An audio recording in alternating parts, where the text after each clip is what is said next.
Hello दोस्तों, आज हम इस वीडियो में आपको गणेश भगवान की बहुत अच्छी कहानी सुनाने जा रहे हैं। प्लीज इसको पूरा ध्यान से सुनिए। चलिए बिना देरी किए शुरू करते हैं। जब भगवान गणेश बन गए नौकर, ये बहुत समय पहले की बात है। एक दिन गणेश जी धरती पर सैर कर रहे थे। सैर करते करते वह अनाज के खेत में पहुंच गए और भूख लगने के कारण उन्होंने उस खेत में से 12 अनाज के दाने तोड़ खा लिए। वह खेत सेठ हरिराम जी का था। कुछ समय बाद विधायक जी को अपने किए पर पछतावा हुआ, क्योंकि उन्होंने सेठ जी को बिना ही पूछे खेत से अनाज चुरा लिया था। फिर गणेश जी ने भी सोचा कि अपने बुरे कर्म का प्रायश्चित करना ही पड़ेगा, इसलिए उन्होंने सेठ जी के यहाँ 12 साल के लिए नौकरी करने की ठान ली। उसके बाद अगले ही सुबह विधायक जी 13 से 14 साल के लड़के का रूप धारण करके सेठ जी के यहाँ घर पर पहुंचे और सेठ जी को अपना नाम गणेशा बताया। विधायक भगवान की बुद्धिमानी की परीक्षा लेने के बाद सेठ जी ने खुशी खुशी नौकरी भी दे दी। अब गणेश भगवान एक सामान्य मनुष्य के रूप में सेठ जी के घर पर रहने लगे। एक दिन सेठ जी की पत्नी जब घर का सारा काम खत्म करके अपने हाथ धोने जा रही थी, वो राख से अपने हाथ धो रही थी, तो गणेश जी ने उनके हाथ पकड़कर मिट्टी से धुलवा दिए। इससे सेठानी आग बुबूला हो गई। वो सेठ जी को जाकर गणेश की शिकायत करने लगी। सब कुछ सुनने के बाद सेठ जी ने गणेशा को बुलाया और इस हरकत का कारण पूछा।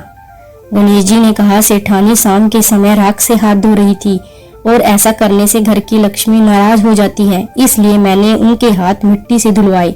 इससे घर पर माता लक्ष्मी की कृपा बनी रहती है। यह सुनकर सेठ जी ने सोचा, गणेशा की सोच तो बहुत अच्छी है। उसके कुछ दिन बाद कुंभ मेले का शुभ अवसर आया। सेठ जी ने गणेशा को बुलाया और कहा, सेठानी जी को कुंभ मेले में स्नान करा लाओ।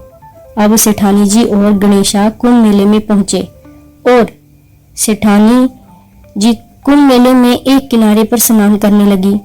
उन्होंने ऐसा करते देख गणेशा दौड़ कर आए और सेठानी जी के दोनों हाथ पकड़ कर उन्हें नदी के अंदर ले गए। उन्हें पानी में डुबकी लगवाई और बाहर किनारे पर ले आए। अब गणेशा की इस हरकत से तो सेठानी का गुस्सा 7वें आसमान पर चला गया। सेठानी घर आते आते पूरे रास्ते गणेशा को ताने पर ताने मारती रही, लेकिन गणेश भगवान सब कुछ शांति से सुन रहे थे। घर आते ही सेठानी ने सेठ जी के पास फिर से गणेशा की शिकायत कर दी। सेठ जी ने तुरंत गणेशा को बुलाया और इसका कारण पूछा। तब गणेश जी ने बताया, सेठ जी, सेठानी नदी के किनारे गंदे से पानी से नहा रही थी। मैंने उनको नदी के बीच ले जाकर साफ पानी से डुबकी लगवाई। ऐसा करने से उन्हें अगले जन्म में बड़ा राजपाट और वैभव मिलेगा। सेठ जी ने सोचा कि गणेश के विचार कितने अच्छे हैं, मेरे परिवार का भला सोचता है। कुछ दिन के बाद सेठ जी के यहाँ पूजा थी। पंडित जी के आने के बाद सेठ जी ने गणेश को कहा, सेठानी जी को बुला कर लाओ। सेठ जी की आज्ञा के अनुसार गणेश भगवान सेठानी जी को बुलाने गए। जब गणेश जी ने देखा कि सेठानी जी ने काली चुनरी ओढ़कर अपने कमरे से बाहर निकल रही हैं, तब विधायक जी ने देखा और वो काली चुनरी लेकर उनसे फाड़ दी और कहा, पूजा में लाल रंग की चुनरी ओढ़ कर आइए। अब सेठानी जी बहुत नाराज हो गई और गणेशा पर चिल्लाने लगी। तब सेठ जी भी वहां भागते हुए आए और पूछा, क्या हुआ? तब सेठानी जी बोली, गणेशा ने मेरी चुनरी फाड़ दी। फिर सेठ जी ने भी गणेशा को बहुत डांटा। तब गणेश जी ने कहा कि सेठ जी पूजा में कभी काला कपड़ा नहीं पहनते, इससे शुभ काम सफल नहीं होते, इसलिए मैंने ऐसा किया। सेठ जी ने सोचा कि गणेशा तो बहुत ही समझदार है।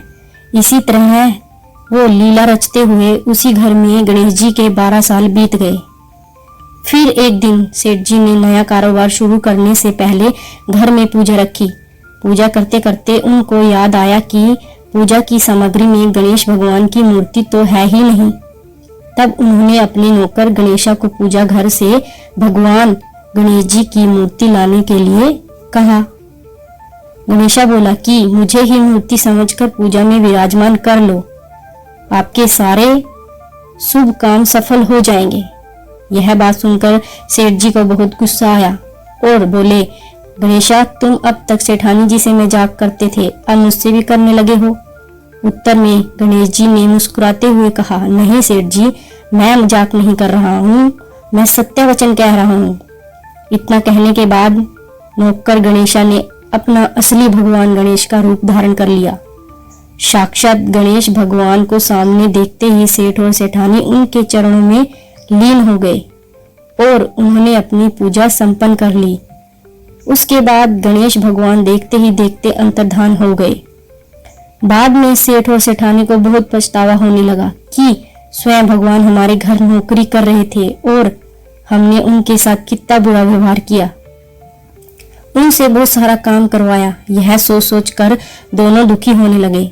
फिर उसी रात सेठ और सेठानी जी के सपने में गणेश भगवान प्रकट हुए और उन्होंने समझाया कि मैंने 12 साल पहले तुम्हारे खेत से 12 अनाज के दाने बिना पूछे तोड़ लिए थे और उसी कर्म का दोष पूरा करने के लिए मैं 12 साल से तुम्हारे घर नौकरी कर रहा था। अगले ही दिन से सेठ जी पर गणेश भगवान की माया हो गई। उनका व्यापार दिन दुगना रात चौगुनी तरक्की करने लगा। हरिराम सेठ जी के जीवन की काया पलट हो गई। हे गणेश जी, जैसी माया आपने सेठ जी पर की, वैसी ही माया इस कहानी को पढ़ने वाले और सुनने वाले व्यक्ति पर करना। कथा अधूरी हो तो इसे पूरा करना और अगर हमसे कोई गलती हो गई हो तो हमें क्षमा करना। इस कहानी को गणेश जी के व्रत के बाद एवं अन्य किसी व्रत के बाद पढ़ना शुभ माना जाता है। जय गणेशा। दोस्तों, अगर आपको ये वीडियो पसंद आई हो तो कृपया इस वीडियो को लाइक करें और ऐसी ही और भी बहुत सारी कहानियां कथाएं सुनने के लिए चैनल को सब्सक्राइब जरूर करें। जय श्री गणेश जी की। धन्यवाद।